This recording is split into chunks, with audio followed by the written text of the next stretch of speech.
Je venais de rentrer de l'hôpital avec mon nouveau-né. Sur la porte de mon appartement, une note disait « N'entrez pas. Appelez la police immédiatement ». Tremblante, j'ai appelé la police. Quelques minutes plus tard, des agents sont entrés chez moi. L'un d'eux est devenu livide. Avant de commencer l'histoire, n'oubliez pas de laisser un like et de vous abonner à la chaîne pour voir plus d'histoires comme celle-ci. Le matin d'hiver bostonien débuta dans une chambre d'hôpital offrant une vue sur des arbres enneigés par la fenêtre. Martha Johnson tenait sa fille nouveau-née, Ava, dans ses bras, souriant depuis son lit d'hôpital. Après 3 jours de travail, elle avait donné naissance à une magnifique petite fille en pleine santé. Malgré son épuisement, elle était submergée de bonheur. « Elle est absolument parfaite », murmura Nathan Clark en posant sa main sur l'épaule de Martha. Ses yeux bleus brillaient de la joie de sa nouvelle paternité. Nathan était un agent immobilier prospère à Boston, toujours impeccablement vêtu. Aujourd'hui encore, il portait un élégant costume bleu marine, comme s'il se rendait à une réunion d'affaires. « Maman, je peux tenir le bébé ?» Thomas, 12 ans, jeta un coup d'œil depuis l'embrasure de la porte. Le fils de Martha, issu de son précédent mariage, attendait avec impatience la naissance de sa nouvelle sœur. « Bien sûr, mais fais attention, » dit Martha en regardant Thomas entrer. Les cheveux bruns de son fils étaient identiques à ceux de son père, et sa personnalité ressemblait aussi à celle de son ex-mari, Brian, réfléchi, quelque peu introverti, mais foncièrement bon. Thomas berça délicatement le nourrisson et Martha sentit sa gorge se nouer. Il tournait une nouvelle page en tant que famille. 5 ans auparavant, Martha avait mis fin à son mariage avec Brian, qui avait radicalement changé à cause de l'alcoolisme et du stress professionnel. Ce fut l'une des décisions les plus difficiles de sa vie. Brian avait été son amour de jeunesse à l'université, et elle l'avait vu passer de professeur d'EPS au lycée à directeur sportif dans une école privée de Boston. Mais la pression de sa promotion l'avait transformé. Il buvait tard dans la nuit, quand il rentrait, il était irritable et s'emportait, même devant leur enfant. Ça suffit, avait décidé Martha une nuit, après que Thomas s'était caché dans sa chambre, effrayé par les cris de son père. Nous ne pouvons plus continuer à vivre comme ça. Après le divorce, Martha s'était concentrée sur sa carrière d'enseignante, donnant des cours d'anglais en 4e, tout en construisant une vie modeste mais paisible avec Thomas. Puis, il y a 2 ans, elle avait rencontré Nathan lors d'une réunion parents-professeurs, quand la fille de ce dernier avait rejoint sa classe. Nathan, qui avait perdu sa femme des suites d'une maladie, était sérieux, poli, surtout stable. Il chérissait Martha et Thomas, les soutenant financièrement et émotionnellement. Il semblait être le partenaire idéal. Pendant ce temps, Brian avait rejoint un programme de désintoxication après le divorce, et étonnamment, avait réussi à arrêter l'alcool. Il continuait à travailler pour réparer sa relation avec Thomas, ne manquant jamais une visite programmée. Il traitait toujours Martha avec respect et payait la pension alimentaire à temps. « Martha, es-tu prête à sortir ?» La voix de Nathan interrompit ses pensées. « Oui, presque. L'infirmière apporte les papiers tout de suite. » Nathan jeta un coup d'œil à sa montre et fronça les sourcils. « J'ai une réunion importante avec un client cet après-midi. Je vais devoir te déposer à la maison et partir immédiatement. » Martha soupira mais tenta de se montrer compréhensive. Le travail de Nathan soutenait leur style de vie. Grâce à lui, Martha pouvait prolonger son congé maternité et emménager dans une nouvelle maison de ville. Pourtant, au fond d'elle, elle aurait souhaité qu'il passe plus de temps avec eux. « Ce n'est pas grave, Thomas sera là et ma mère a dit qu'elle passerait dans la soirée. » Juste à ce moment-là, une atmosphère tendue emplit la pièce lorsque quelqu'un frappa à la porte. Brian se tenait là. « Puis-je entrer ?» demanda-t-il avec hésitation. Le visage de Nathan se crispa un instant avant qu'il ne se reprenne. « Bien sûr, entrez, » dit-il, sa voix trahissant une légère tension. « Papa !» Thomas courut vers lui joyeusement. « Regarde, c'est ma sœur. » Brian conservait encore l'allure d'une ancienne star du football américain lycéen.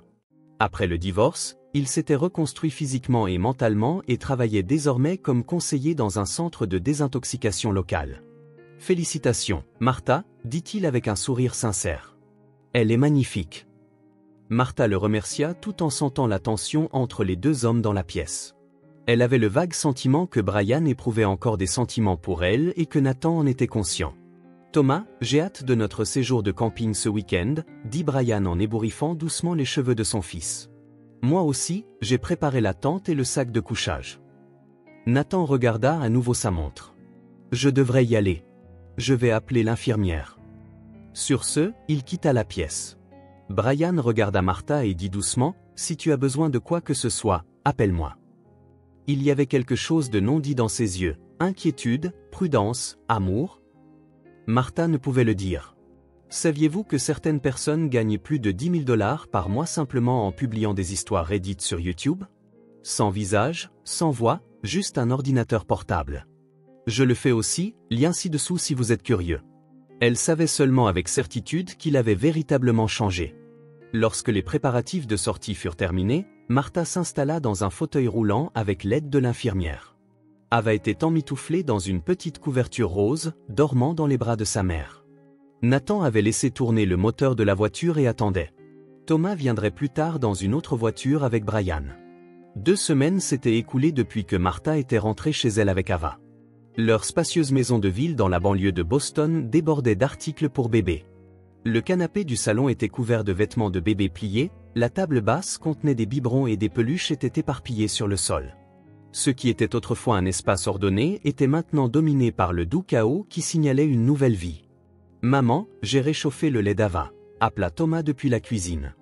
Durant ces 2 semaines, il était devenu un frère étonnamment responsable. « Merci, tu es d'une grande aide », dit Martha avec un sourire fatigué. Ava commençait à s'agiter dans ses bras, agitant ses petits poings.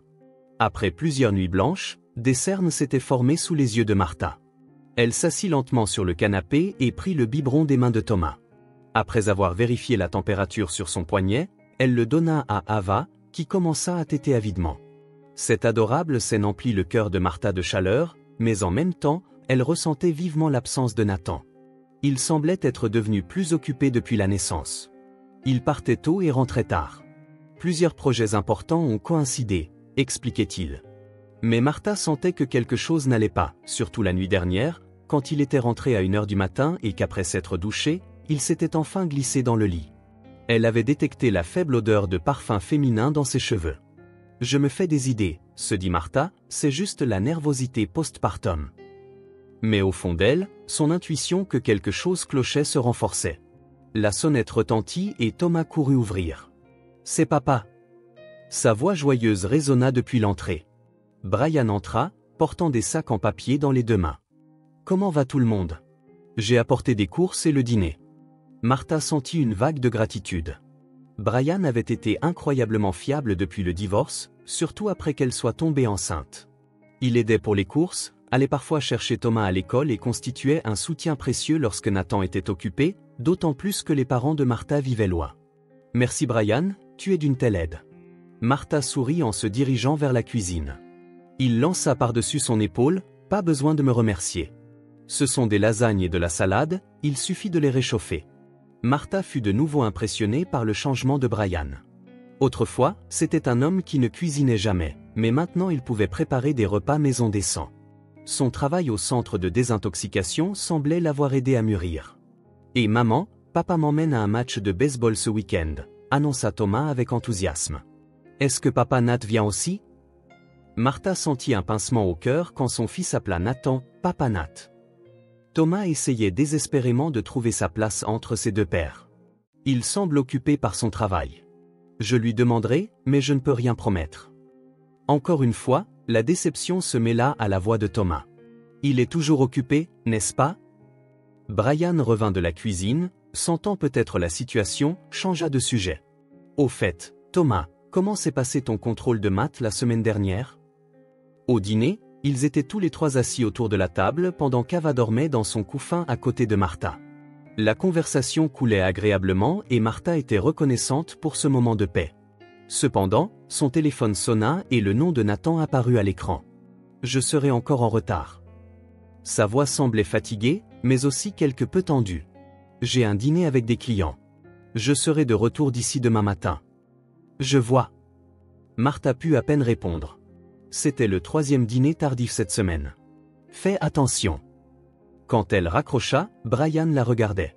Il ne dit rien, mais ses yeux montraient de l'inquiétude. « Son travail le tient occupé, » dit Martha comme pour s'excuser. « Il travaille dur en cette période de récession. » Brian choisit ses mots avec soin et dit « Martha, si jamais tu as des inquiétudes, je suis là pour écouter. » Elle rit brièvement. « Il n'y a rien à craindre, c'est juste une période d'adaptation postpartum. Mais ses yeux racontaient une autre histoire. Cette nuit-là, après que Thomas fut allé se coucher, Martha buvait un café avec Brian dans le salon. Ava venait de s'endormir dans la pièce voisine. Y a-t-il quelque chose qui t'inquiète à propos de Nathan ? Demanda soudain Brian. Martha leva les yeux, surprise. Que veux-tu dire ? Eh bien, juste, il semble très occupé ces derniers temps, te laissant seul. Il travaille pour nous, dit Martha sur la défensive. Grâce à lui, je peux prendre un congé et être avec Ava. Brian leva les mains. D'accord, Martha, je suis juste inquiet. Après un moment de silence, Brian se leva. Je devrais y aller. Si tu as besoin de quoi que ce soit, appelle-moi n'importe quand. Martha le raccompagna jusqu'à la porte. Merci, tu as été d'une grande aide aujourd'hui. Après son départ, Martha entra dans le bureau de Nathan. Sur son bureau se trouvaient des piles de documents soigneusement organisés. Malgré le sentiment de culpabilité qui l'envahissait, elle ouvrit un tiroir, carte de visite, contrat, photo et une note avec le nom d'une femme inconnue, Jessica, 20h30 au Sherwood. Le cœur de Martha s'emballa. Le Sherwood était un hôtel de luxe du centre-ville. Elle sortit son téléphone et vérifia l'historique des appels. Les dates où Nathan prétendait avoir des dîners avec des clients correspondaient à la date sur la note. Juste à ce moment-là, les pleurs d'Ava parvinrent par le babyphone. Martha remit la note à sa place et se précipita vers sa fille. En prenant Ava dans ses bras, des larmes coulèrent des yeux de Martha. « C'est bon, maman est là », murmura-t-elle au bébé, mais elle semblait se rassurer elle-même autant. Le service de pédiatrie de l'hôpital général de Boston était chaud et lumineux. Martha emmaillotait bébé Ava en préparation de sa sortie. C'était 2 jours plus tôt que prévu, mais le médecin avait estimé que la mère et l'enfant étaient en assez bonne santé. En vérité, Martha elle-même avait demandé cette sortie anticipée. « Êtes-vous sûre d'être prête à rentrer chez vous aujourd'hui » demanda l'infirmière Janet avec inquiétude. « Votre mari ne vient pas vous chercher ?» Martha ajusta doucement Ava dans ses bras et répondit « Tout ira bien, j'ai appelé un taxi. Nathan est en déplacement pour une importante affaire immobilière. » Elle n'ajouta pas que Nathan ne l'avait pas contacté depuis 3 jours, ni qu'elle pensait qu'il serait mentalement plus facile de se reposer chez elle. « Et votre grand frère » s'enquit Janet. « Thomas est à l'école, je prévois de le retrouver à la maison après, sourit Martha. Il a sûrement hâte de passer du temps avec sa sœur. » Après avoir terminé les formalités de sortie, Martha monta dans un taxi, la nouveau-née Ava, emmitouflée dans une petite couverture rose, dormant sur la poitrine de sa mère. Née il y a à peine une semaine, elle avait déjà apporté une joie incommensurable à la vie de Martha. 1824 Commonwealth Avenue, s'il vous plaît, dit Martha au chauffeur de taxi. Tandis que la voiture s'éloignait de l'hôpital, Martha regardait par la fenêtre. Le ciel couvert du début de l'hiver bostonien semblait refléter ses émotions complexes. Normalement, le moment de ramener une nouvelle vie à la maison devrait être célébré par toute la famille. Pourtant, Nathan était introuvable et ne répondait pas à son téléphone. Il est probablement juste concentré sur son travail, se dit Martha. Mais au fond de son cœur, elle craignait autre chose. Au cours des 2 semaines écoulées depuis la découverte de cette note, elle avait cherché d'autres preuves, mais Nathan était devenu prudent et elle n'avait trouvé aucun autre indice. Le taxi s'arrêta devant son immeuble. Martha remercia le chauffeur et descendit prudemment, berçant le bébé. « Puis-je vous aider » demanda le chauffeur, mais Martha refusa poliment. « Ça va, merci. Le sac n'est pas trop lourd. » Elle tenait Ava dans un bras et portait un petit sac de voyage de l'autre, se dirigeant vers l'entrée de l'immeuble. Franchissant l'élégante entrée du bâtiment luxueux, elle prit l'ascenseur jusqu'au 5e étage. En marchant dans le couloir, Martha se sentit quelque peu fatiguée. Elle commença à se demander si la sortie anticipée avait été la bonne décision. « Mais c'est tellement mieux de se reposer dans ma propre maison », sourit-elle à Ava. « Nous pourrons passer de beaux moments en famille quand tout le monde sera rentré. » Elle s'approcha de la porte de son appartement mais s'arrêta à quelques pas. Quelque chose semblait être attaché à la porte, un morceau de papier. Martha s'approcha et lut la note écrite à la hâte sur le papier blanc, « N'entrez pas. Appelez la police immédiatement. » Martha sentit le sang quitter son visage. Était-ce une blague, une farce ? Mais l'écriture transmettait l'urgence et semblait sérieuse. Ava, elle serra inconsciemment le bébé plus fort contre sa poitrine. Diverses pensées se bousculaient dans son esprit. Un cambriolage, une fuite de gaz, ou était-il arrivé quelque chose à Nathan ? Les mains de Martha se mirent à trembler et une sueur froide coula le long de son dos. Elle essaya de sortir son téléphone portable, qu'elle portait toujours sur elle, mais eut du mal à fouiller son sac d'une seule main. Récupérant enfin le téléphone, elle composa le 911. 911, quelle est votre urgence ? Répondit la voix calme de l'opérateur. Il y a un avertissement sur la porte de mon appartement, bafouilla Martha. Une note disant de ne pas entrer, d'appeler la police. J'ai un nouveau-né avec moi. Pouvez-vous me donner votre adresse ? Demanda immédiatement l'opérateur. Martha fournit son adresse et l'opérateur promit d'envoyer des agents sur le champ. Veuillez vous éloigner de la zone et attendre dans un endroit sûr. N'entrez sous aucun prétexte dans l'appartement avant l'arrivée de la police. Martha se retira dans le hall de l'ascenseur et s'appuya contre le mur. Ava commença à gémir doucement, sentant peut-être son anxiété. « C'est bon, maman est là », murmura Martha d'une voix tremblante. Il n'y a rien à craindre. Mais elle-même tremblait de peur. Qui avait laissé l'avertissement ? Que se passait-il ? Et si Thomas était rentré le premier ? Cette pensée fit frissonner Martha. Environ 5 minutes plus tard, des sirènes de police se firent entendre au loin. Bientôt, 2 policiers sortirent de l'ascenseur. L'un était un homme d'âge moyen, l'autre une jeune femme. « Madame Johnson ?» demanda le policier. « Inspecteur Jim Connor. Voici l'agent Sarah Ramirez. » Martha hocha la tête, commençant à dire « Il y a un avertissement sur la porte. » Nous comprenons. D'abord, assurons votre sécurité et celle de votre enfant, dit calmement l'inspecteur Connor. Connaissez-vous quelqu'un à cet étage ? Je suis proche de la famille Jones, de l'autre côté du couloir, appartement 703. Ramirez, faites attendre Madame Johnson et le bébé là-bas. Je vais vérifier à l'intérieur avec un autre agent. L'agent Ramirez escorta Martha chez sa voisine et expliqua la situation. Madame Jones, inquiète, invita Martha dans son salon et prépara un endroit chaud pour le bébé. Martha regardait par la fenêtre arriver 2 autres voitures de police.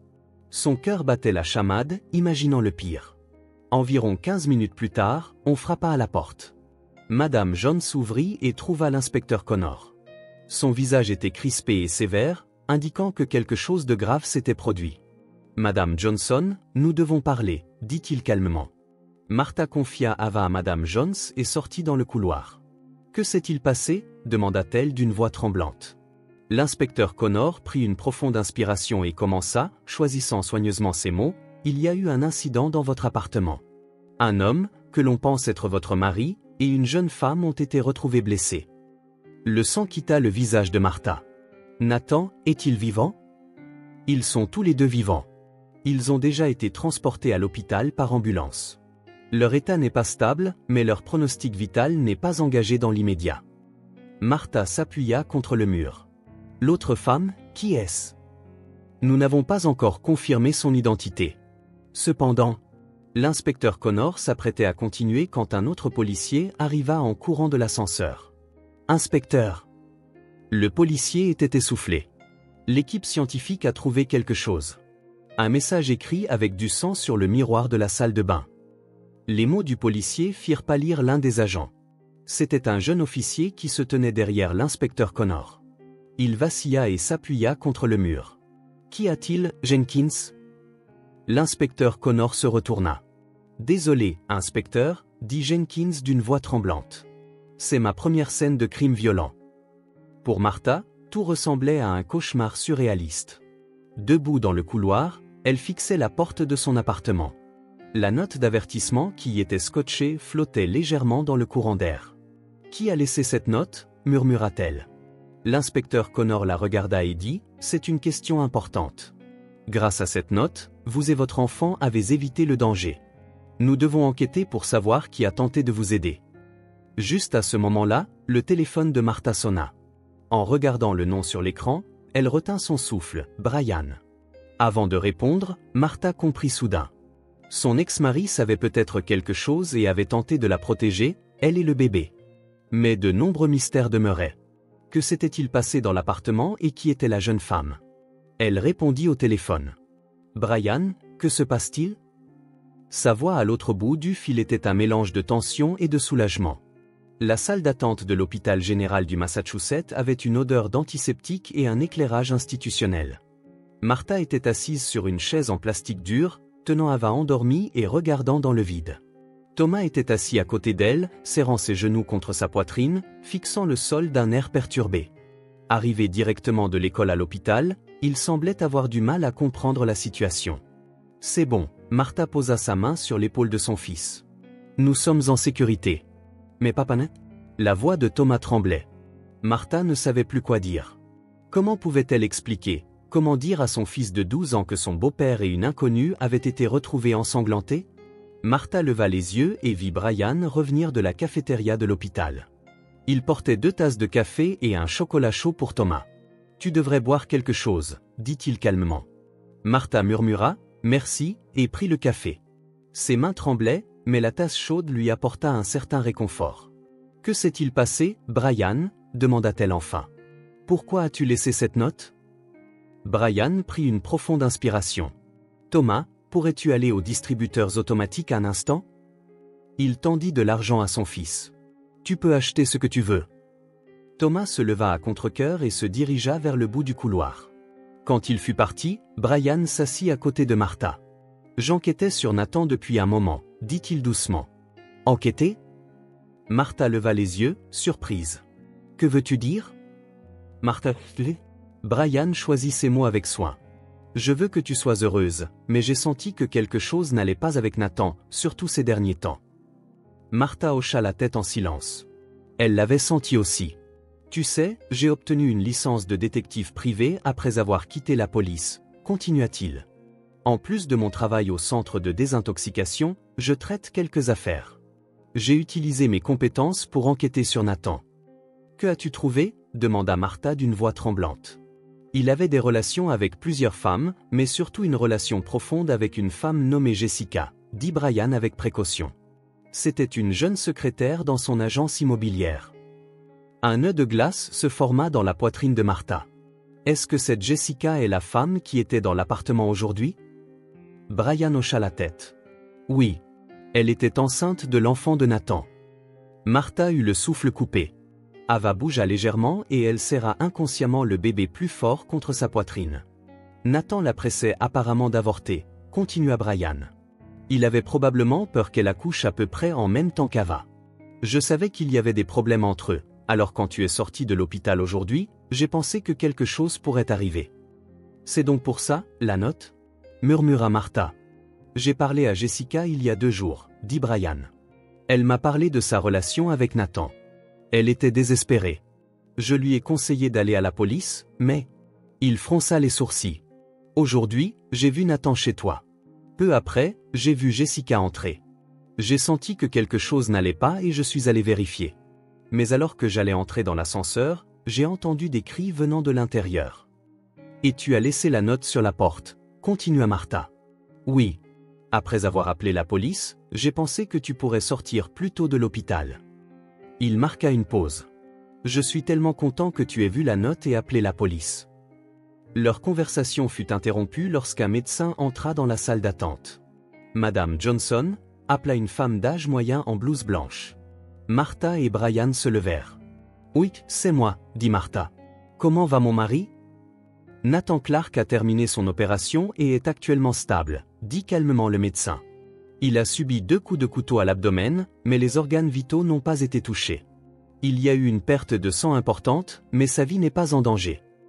Martha soupira de soulagement. Malgré ses sentiments compliqués envers Nathan, elle ne souhaitait pas sa mort. Quant à l'autre personne, Jessica Rose. Le médecin marqua une pause momentanée. Elle est également stable, mais sa situation est un peu plus complexe. Elle a une blessure par arme blanche à la poitrine et un traumatisme crânien. Et elle était enceinte d'environ 11 semaines. Nous évaluons encore l'impact sur le fœtus. Martha s'effondra sur sa chaise. Dans ses bras, Ava se réveilla et commença à pleurer doucement. Message de la police. Une infirmière s'approcha du médecin et lui murmura quelque chose. Le médecin hocha la tête et se tourna de nouveau vers Martha. La police veut vous parler à tous les deux. Apparemment, ils ont trouvé des preuves importantes sur le téléphone portable de Rose. Juste à ce moment-là, l'inspecteur Connor entra dans la salle d'attente. Son expression était encore plus sérieuse qu'auparavant. « Madame Johnson, il y a eu un nouveau développement, dit-il avec précaution.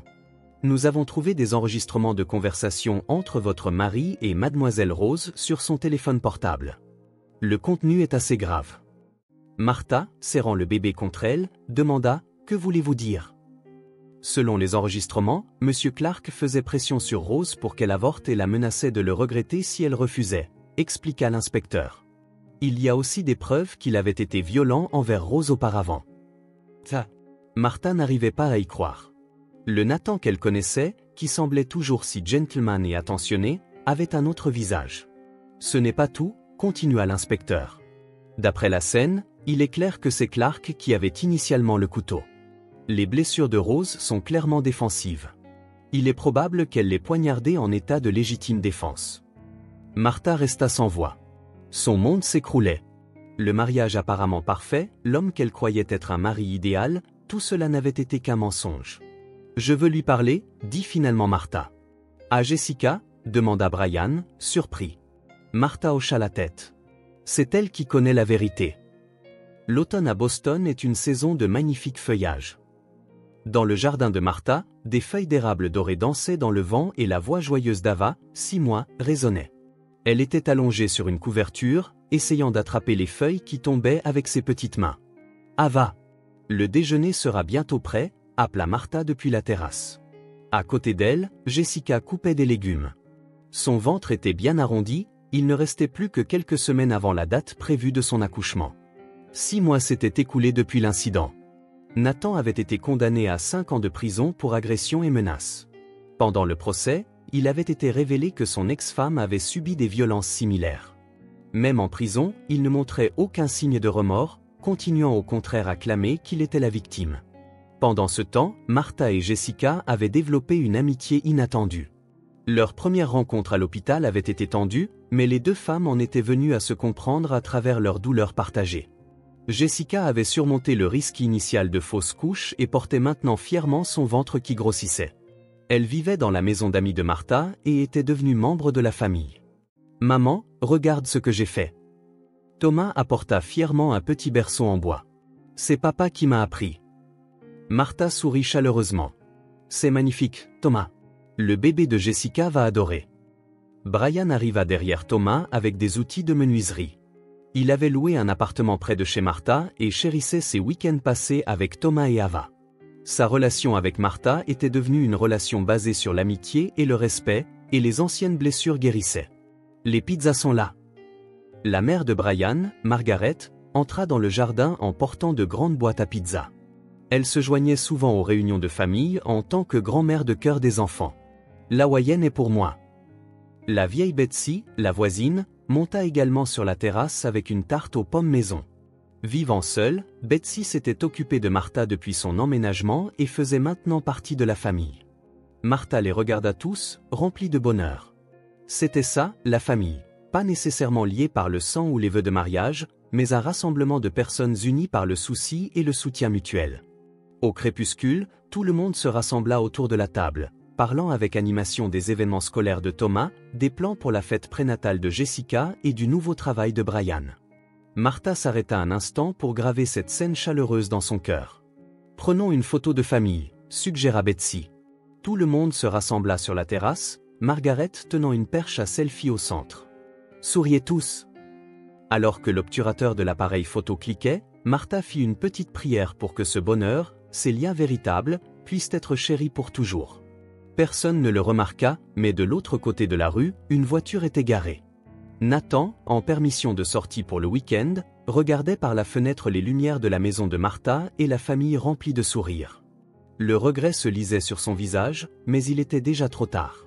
Ce qu'il avait eu autrefois mais n'avait pas su chérir, la confiance, l'amour et une vraie famille, Martha l'avait trouvé sous une nouvelle forme. Alors que la nuit s'épaississait, une lumière chaude continuait de se déverser des fenêtres de la maison de Martha. Cette lumière racontait silencieusement l'histoire d'un lieu où les cœurs blessés pouvaient guérir et où de nouveaux liens pouvaient se former.